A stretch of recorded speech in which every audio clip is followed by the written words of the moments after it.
Raja Dunia, Budak Cinta di Mari Teguh Golden Ways. Kita masuki segmen keempat. Pak Mario, mengapa keberhasilan laki-laki selalu dikaitkan dengan wanita, Pak? Karena tanpa wanita tidak ada laki-laki. Kita semua dilahirkan dari wanita. Oke, itu jawaban pokrol. Tapi begini, ini kalimat tidak lengkap. Saya ingin lengkapi. Di balik setiap laki-laki yang berhasil, selalu ada seorang wanita yang bijak. Itu mungkin ibunya, neneknya, istrinya, saudara perempuannya, atau anak perempuannya. Yang lupa dikatakan orang adalah di balik setiap pria yang jatuh, hancur, pasti ada wanita yang sikapnya buruk. Itu jarang dikatakan orang. So, Raja Dunia itu tidak dijatuhkan oleh sikap buruk orang lain, terutama sikap buruk dirinya. Yuk kita ambil tadi dua kekuatan yang menjadikan kita raja. Satu, pikiran yang kuat, dan dua, hati yang lembut. Pikiran yang kuat.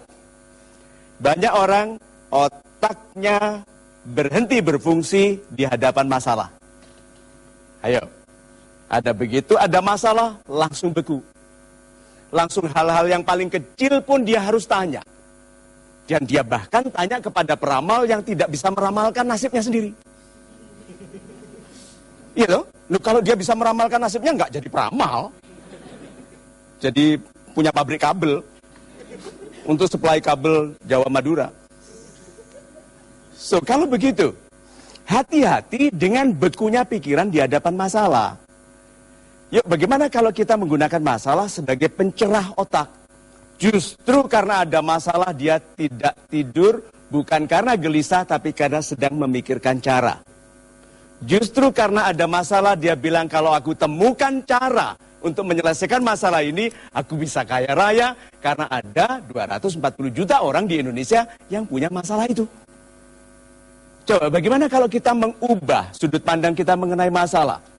Kesimpulannya, masalah adalah rahmat yang tidak kita sukai rasanya.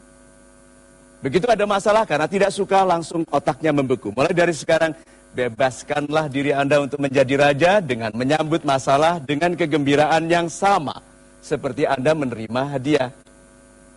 Itu. Super sekali Pak Mario. Terima kasih Pak. Sporodian, silakan untuk Anda yang ingin bertanya, angkat tangan Anda. Saya persilakan, Ibu silakan berdiri. Saya Anggun Fitriani dari Jakarta.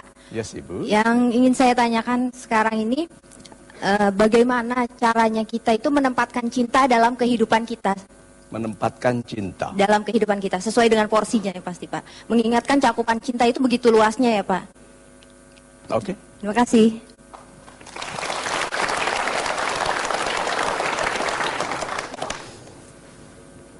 Kalau kacamata ini warnanya merah. Kalau saya mau melihat dia merah, saya taruh di sini toh. Merah. Gitu. Satu. Merah. Good.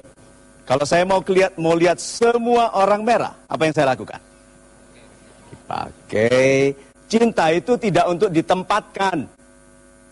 Aku tempatkan padamu cintaku. Aku tempatkan padaku. Oh, nggak jadi. Itu aja. Gitu kan? Menempatkan cinta itu tidak masuk akal. Karena Anda akan letih sekali. Karena Anda akan mulai membeda-bedakan orang. Ini aku cintai sedikit, ini aku cintai lebih, ini aku cintai kadang-kadang, ini aku cintai sering. Seperti organisasi itu adalah pemimpin umum, pemimpin harian, ada pemimpin kadang-kadang. Iya, perhatikan itu organisasi-organisasi itu lucu sekali mereka. Nah, cinta tidak bisa ditempatkan, dipilih-pilih seperti itu. Kenakanlah cinta di hati Anda, sehingga Anda sama anggunnya kepada semua orang. Yang mencintai Anda hormati. Yang memusuhi Anda hormati. Kan musuh itu sementara. Selama dia belum mengerti niat baik Anda. Dan saya harus ingatkan, sahabat adalah orang yang paling berpotensi mengkhianati Anda. Mana bisa Anda dikhianati orang jauh yang nggak kenal? Ada orang di Lok Sumawe sana, tidak kenal mengkhianati saya di sini, mana mungkin? Harus sahabat yang saya percayai. Saya titipkan organisasi, saya titipkan uang, tahu-tahu digelapkan. Maka berhati-hatilah dengan orang yang paling Anda percayai. Dan berlaku hormatlah kepada orang-orang yang sekarang belum dekat kepada Anda. Itu sebabnya nasihatnya, jagalah sahabat Anda itu dekat. Supaya Anda bisa teliti. Dan jagalah musuh Anda lebih dekat lagi. Karena dia calon sahabat. Itu. Super sekali Pak Mario. Terima kasih Pak. Pak Mario, satu pertanyaan Pak. Apakah ini artinya sebaiknya kita tidak berbisnis dengan orang yang kita cintai Pak?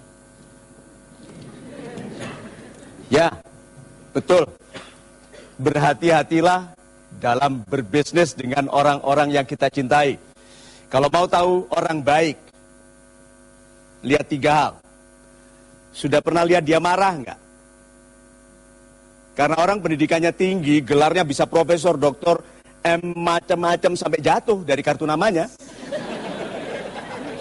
Ada toh orang kartu namanya sampai to be continued. Tetapi kalau marah norak seperti nggak pernah sekolah. Ada. Jangan pernah berbisnis dengan orang seperti itu. Karena orang yang baik itu marahnya anggun.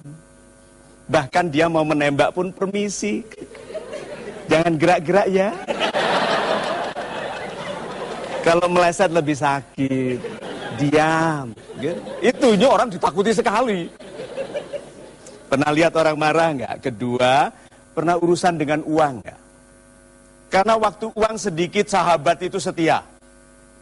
Tapi perhatikan perusahaan-perusahaan yang bermasalah, itu yang namanya sahabat setia, saudara sehati, kawan sejahtera. Itu yang nama-namanya justru harusnya mengindikasikan persahabatan. Begitu uangnya banyak, mulai. Ketiga, sudah pernah pergi jauh nggak sama dia?